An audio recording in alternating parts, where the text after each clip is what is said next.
July 26. മത്തായിയുടെ വിശുദ്ധ സുവിശേഷത്തിൽ നിന്നുള്ള വായന.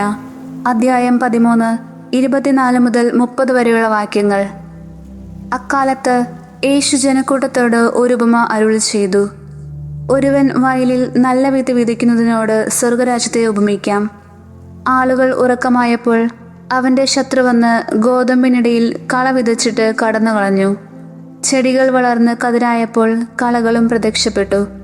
വേലക്കാർ ചെന്ന് വീട്ടുടമസ്ഥനോട് ചോദിച്ചു, യജമാനനെ, നീ വയലിൽ നല്ല വിത്തല്ലേ വിതച്ചത്, പിന്നെ കളകളുണ്ടായത് എവിടെ നിന്ന്?